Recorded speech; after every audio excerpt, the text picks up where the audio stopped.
राधे राधे, जय श्री कृष्णा। कैसे हैं आप सब? आशा करती हूँ बहुत अच्छे होंगे। मेरा थोड़ा गला ख़राब है जो कि अभी तक ठीक नहीं हुआ है और ख़राब होता जा रहा है। तबीयत भी थोड़ी ख़राब होती जा रही है। मतलब वेदर ऐसा हो रहा है भोपाल में, बहुत ज़्यादा ह्यूमिड वाला। एसी के बिना रह नहीं सकते और एसी में रहो ना तो ठंड में गला और ख़राब हो रहा है। ठंड लगती है तो सर्दी जुकाम और हो रहा है। तो मेरी आवाज़ जो है ना थोड़ी सी भारी सी आ रही है, जिसके लिए मैं आप सभी से माफ़ी मांगती हूँ। बट 2 दिन हो गए थे ब्लॉग अपलोड नहीं किया था। बुधवार का ब्लॉग शूट करके रखा था पर अपलोड नहीं कर पाई थी क्योंकि वॉइस ओवर नहीं कर पा रही थी। गले में दर्द भी है, साथ ही साथ ना आवाज़ निकल नहीं रही है अच्छे से। तो ये बुधवार का ब्लॉग है, सुबह सुबह का टाइम है। आई थिंक 8 o'clock के आसपास का टाइम होगा। मैं 6:30-7 बजे उठी थी, चाय वाय पी करके फिर उसके बाद मैं ऊपर डस्टिंग करने आ गई थी। तो ये ब्रश मेरा ऊपर ही रखा हुआ था तो मैंने कहा चलो आज मैं जो अपने बेड है ना इसके कुशन को इससे साफ़ करके देखती हूँ। यकीन मानिए बहुत बढ़िया साफ़ हुआ। थोड़ा सा रफ़ लग रहा था मुझे क्योंकि कुशन बहुत सॉफ्ट फैब्रिक का है, मतलब वेलवेट फैब्रिक का होता है ना, तो ऐसा लगता है कहीं बबल्स वगैरह ना आ जाए। लेकिन इतनी ज़्यादा धूल निकली ना कि मैं आपको बता नहीं सकती। अच्छी खासी धूल निकली है। मेरे पास वैक्यूम क्लीनर नहीं है जो कि मुझे अब लेना है क्योंकि मेरे सोफ़े और ये जो कुशन है बेड के पीछे के वो मैट्रेसेस हैं या कर्टन्स हैं ना, तो ये काफ़ी अच्छे साफ़ हो जाते हैं वैक्यूम क्लीनर की हेल्प से। तो अभी तो है नहीं, तो जो चीज़ें हैं जैसी हैं बस उन्हीं से काम चलाना होता है। तो बस साफ़ सफाई करनी है, उसका अपना मेरा एक क्रेज़ है कि मुझे अपने घर को साफ़ सुथरा रखना है। और जब मैं ऐसे कर रही थी ना तो अच्छी खासी डस्ट, मैंने ऊपर पहले डस्टिंग कर ली थी, उसके बाद ऐसे ही दिमाग लगाया कि चलो इस ब्रश से ज़रा सा कुशन को क्लीन करके देखते हैं जो बेड के पीछे हैं तो होता है या नहीं। और बहुत अच्छे से हुआ और बहुत सारी डस्ट जो है ना वो जा कर के बेड के ऊपर, जो ये इसका शेप है ना, जो इसका प्लेटफॉर्म जैसा बना हुआ, इसके ऊपर जा कर के जम गई। तो फिर दोबारा मुझे यहाँ पर डस्टिंग करनी पड़ी क्योंकि बहुत सारी डस्ट जो है वो वापस से जमा हो गई थी। इससे मुझे समझ में आया कि हाँ धूल निकली है।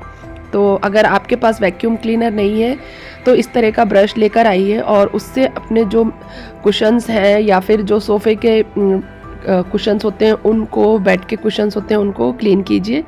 और वैक्यूम क्लीनर मैंने सुना है, वैसे मैंने यूज़ किया नहीं है, मैं सच बता रही हूँ आपको, क्योंकि अभी तक मेरे को ऐसा यूज़ था नहीं। अब यहाँ पर मुझे यूज़ है उसका, तो मैं लूँगी। दिवाली तक देखती हूँ कुछ ऑफ़र वगैरह आएंगे तो उसमें लूँगी।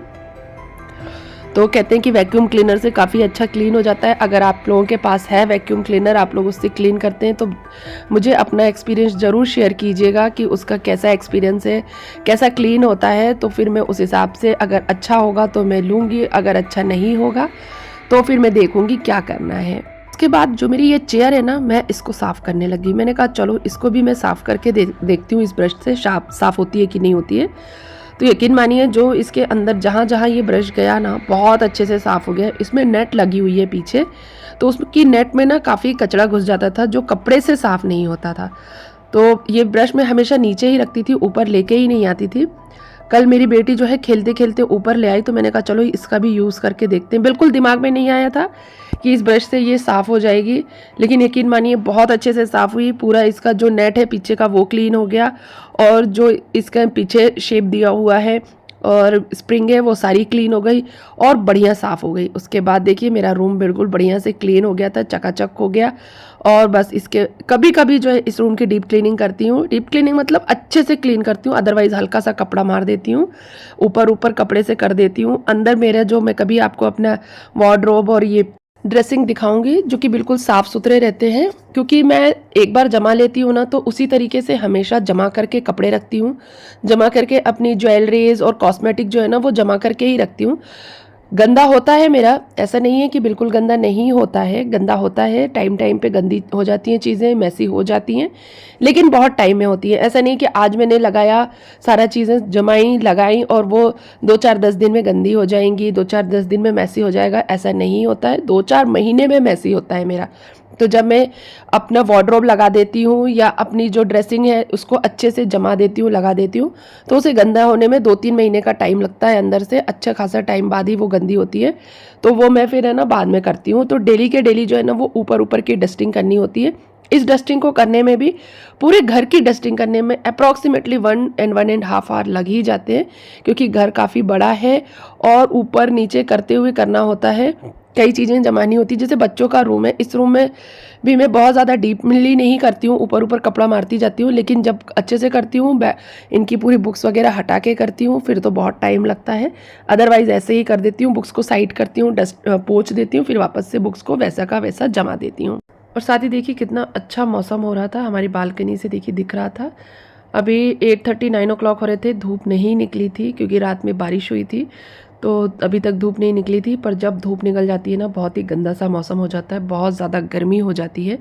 मैं ऊपर से भगवान जी के कपड़े ले आई थी जिनसे मैं उन्हें पोंछती हूँ, उसको साइड में रखा था, मंदिर में नहीं रखे थे, तो मैंने सोचा चलो इनको गर्म पानी में मैं फुला देती हूँ, क्योंकि तेल वगैरह पोंछते हैं, तेल के हाथ होते हैं ना, तो अपन पोंछ लेते हैं या भगवान जी साफ़ करते हैं तो कपड़े काफ़ी गंदे हो जाते हैं। तो हर हफ्ते 10 दिन में जब भी मुझे ऐसा लगता है कपड़े गंदे हो गए हैं तो मैं उन्हें क्लीन कर लेती हूँ, गर्म पानी में फुला देती हूँ, फिर 15-20 मिनट बाद अच्छे से ब्रश से रगड़ करके साफ़ कर देती हूँ। आपको मेरे ये ब्लॉग कैसे लगते हैं प्लीज़ कमेंट बॉक्स में कमेंट करके ज़रूर बताया कीजिए।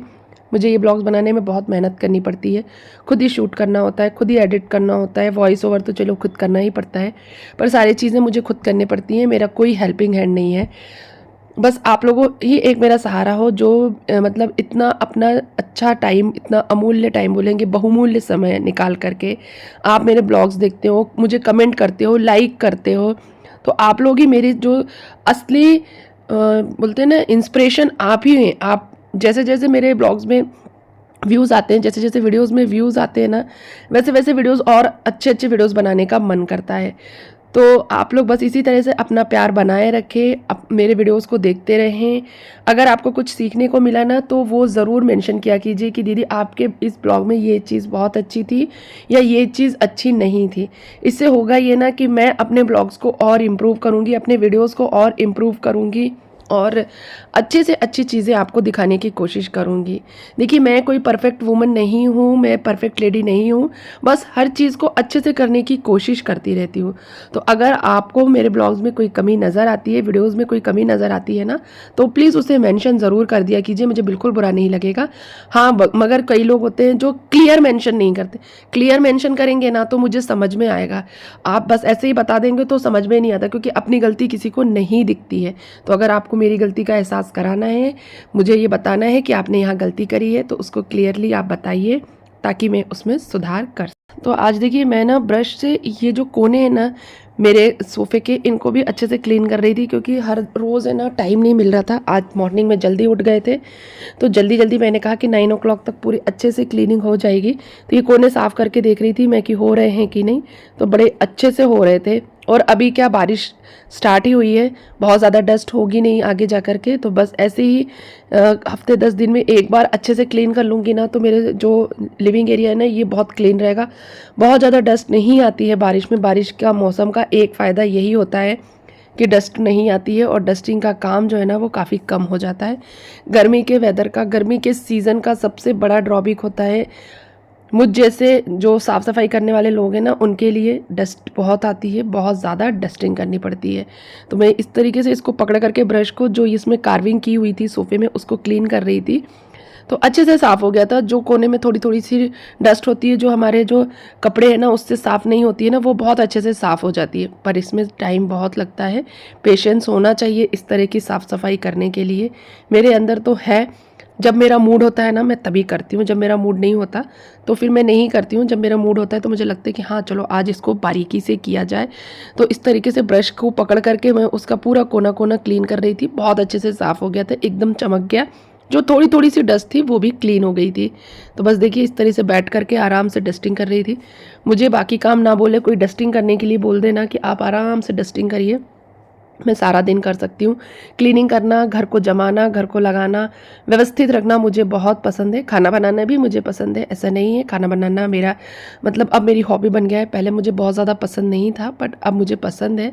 बट क्या होता है ना कि डस्टिंग करने के साथ, क्लीनिंग करने के साथ ही और पूजा भी करना है और बाकी घर के काम भी करने हैं, साथ ही साथ सारे काम करने होते हैं ना, तो थोड़ा सा हेक्टिक हो जाता है। मुझे लगता है हर हाउसवाइफ के लिए ये चीज़ें ना बहुत हेक्टिक देने वाली होती है। बट ठीक है, जैसा भी है जो भी है हमें करना चाहिए, और अगर आप करेंगे ना तो बहुत अच्छे रिज़ल्ट आते हैं। और जो रिज़ल्ट आता है ना वो जो है ना आपको बिल्कुल 100% संतुष्ट करता है।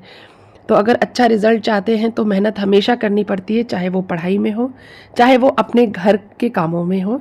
अच्छा रिज़ल्ट चाहते हैं तो आपको मेहनत तो करनी ही पड़ेगी। इसके साथ ही मैंने अपने जो सोफ़े के लाइनर्स हैं या कवर हैं, ये मैंने अच्छे से क्लीन कर दिए थे। अब मैं जो है ना चेंज करूँगी लाइनर अपने सोफ़ों के लिए। ये तो मैंने बनवाए थे, जिस फैब्रिक से सोफ़े बनते हैं ना उसी फैब्रिक का मैंने बनवा लिया था। बट अब मैं मीशो और अमेज़ॉन और फ्लिपकार्ट पर देख रही हूँ ना, बहुत अच्छे अच्छे जो ये कवर आते हैं, लाइनर्स आते हैं। तो मेरा भी मन होता है कि कुछ डिफरेंट डिफरेंट कलर के मैं इस पर डालूँ, तो शायद और अच्छा लुक आए मेरे सोफ़ों का। तो मैं ज़रूर ऑर्डर करूँगी और आपके साथ भी शेयर करूँगी। जितना भी सामान मैंने अपने घर में डेकोरेट किया है, मोस्ट ऑफ द जो प्रोडक्ट हैं वो मीशो से हैं, बहुत चीप और बेस्ट हैं। घर को अच्छे से डेकोरेट भी कर लीजिए, सस्ते रेट में कर लीजिए और फिर टाइम टू टाइम चेंज भी कर दीजिए। ये मेरा मोटिव होता है कि बहुत महंगे जो आइटम्स होते हैं उनको ख़रीद करके घर में सजा दीजिए, फिर हमेशा उनको सजा कर रखिए एज इट इज़, क्योंकि वो बहुत महंगे हैं, आप बार बार चेंज नहीं कर सकते। मेरा मानना ये है थोड़े सस्ती चीज़ें लीजिए जो देखने में अच्छी लगें, लुक वाइज अच्छी हों। अगर अच्छी हैं, सस्ती हैं तो कोई दिक्कत नहीं है, और टाइम टू टाइम उनको चेंज कर दीजिए। तो इससे आपके घर का जो लुक है ना वो हमेशा चेंज होता रहेगा। मुझे एक जैसा बोरिंग घर बिल्कुल पसंद नहीं है, मुझे ऐसा लगता है हमेशा थोड़ा चेंज करते रहना चाहिए। इसीलिए मैंने अपने जो लिविंग एरिया है उसमें एल शेप का सोफ़ा नहीं बनवाया, क्योंकि वो ना मुझे, मैं देख देख के इतना बोर हो गई थी ना, क्योंकि इतना ट्रेंड में है। मतलब ट्रेंड में क्या, हर दूसरे घर में आपको वो एल शेप के सोफ़े दिख जाते हैं, और फिर वो एक बार जहाँ सेट हो जाते हैं ना वो वहीं सेट हो जाते हैं, उनको आप चेंज नहीं कर सकते हैं। तो इसलिए मैंने इस तरह के सोफ़े लिए। और डाइनिंग भी ऐसी, मतलब लोग क्या वॉल माउंट बनवा लेते हैं या इंटीरियर वालों से करवा लेते हैं। इस 2 एरिया का इंटीरियर मैंने इसीलिए नहीं करवाया था, अपने लिविंग एरिया का और डाइनिंग एरिया का, कि यहाँ पर जो भी मैं चेंज चाहूँ मैं अपने हिसाब से डेकोरेट करूँ। लोगों का ऐसा होता है, एक बार इंटीरियर वाले से करवा लिया फिर सालों साल उसी तरह का उनका घर का इंटीरियर रहता है। बट नहीं, मुझे ऐसा लगता है कि हर दिवाली कुछ आपको नया करना चाहिए अपने घर में। जैसे मॉनसून सीज़न आ गया तो आप मॉनसून सीज़न के अकॉर्डिंग अपने घर को डेकोरेट कीजिए, समर सीज़न के अकॉर्डिंग कीजिए, विंटर सीज़न के अकॉर्डिंग कीजिए। तो जैसा वेदर आता है उसके हिसाब से आप अपने घर का थोड़ा सा लुक चेंज कीजिए।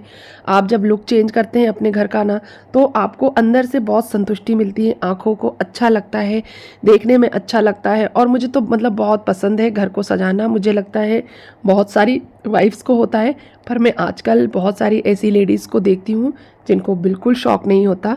मैं बहुत शॉक्ड हो जाती हूँ कि ऐसी औरतें भी होती हैं जिनको अपने घर को सजाना संवारना बिल्कुल पसंद नहीं है। बस खुद तैयार हो जाएंगी, खुद सज सवर जाएंगी, घर भले चाहे कैसा भी रहे। बट ठीक है, सबका अपना अपना नेचर होता है, जिसको जैसा अच्छा लगता है वो वैसा करे। मुझको तो ऐसा ही पसंद है। मुझे पहली प्रायोरिटी में मेरे बच्चे, मेरा घर है, उसके बाद कोई और काम होता है। तो देखिए पूरी डस्टिंग हो गई थी अभी। अब जो है मैं नहा करके आराम से खाना बनाऊंगी।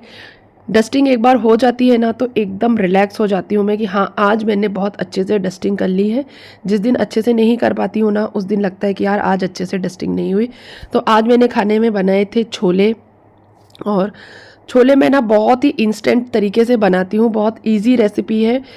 पहले मुझे जब छोले बनाने होते थे ना, जब मैं चॉपर नहीं था, मैनुअल चॉपर नहीं था, सच बताऊं तो जब मसाले को, प्याज को मैं पीस करके, टमाटर को पीस करके प्रॉपर उसकी जो है ना ग्रेवी बनाती थी, और तो मुझे बहुत हेक्टिक लगता था क्योंकि छोलों को बनाने में बहुत टाइम लगता था। बट अब ऐसा हो गया है ना कि मेरे लिए बहुत ईजी हो गया है छोले बनाना। छोले बनाना मुझे बहुत आसान लगता है। बस आराम से सुबह में उन्हें उबाल लेती हूँ, अपने सारे काम करती हूँ, और मुझे लगता है यार आधे घंटे में तो बन जाने हैं छोले। मतलब 15 से 20 मिनट में फ्राई हो जाते हैं, उसके बाद बड़ी जल्दी से बना लेती हूँ मैं। तो मेरी छोलों की रेसिपी जो है मेरे यूट्यूब चैनल पर है। अगर आपको रेसिपी चाहिए हो इंस्टेंट छोले बनाने की तो मुझे कमेंट बॉक्स में कमेंट कीजिएगा, मैं आपके लिए छोले की इंस्टेंट रेसिपी लेके आऊँगी। 1 नंबर छोले बनते हैं। साथ ही साथ मैंने बनाई थी आज इमली की चटनी। मैं ये थोड़ी ज़्यादा बना कर रख लेती हूँ, जो कि लगभग 1 महीने तक ख़राब नहीं होती है। वैसे तो 6 महीने भी इमली की चटनी ख़राब नहीं होती, पर मैं इसको 1 महीने तक यूज़ करती हूँ। ग्लास के जार में फिल करके रख लेती हूँ। तो बस मेरा खाना रेडी हो गया था। देखिए रोटियां कितनी फूली फूली बनी है। इसकी रेसिपी चाहिए हो तो भी बताइएगा कमेंट बॉक्स में कमेंट करके। मेरा वीडियो आपको कैसा लगा कमेंट बॉक्स में कमेंट करके बताइएगा। वीडियो अगर पसंद आई हो तो वीडियो को लाइक और कमेंट कीजिएगा। हम मिलते हैं अगले वीडियो में, तब तक के लिए बाय बाय।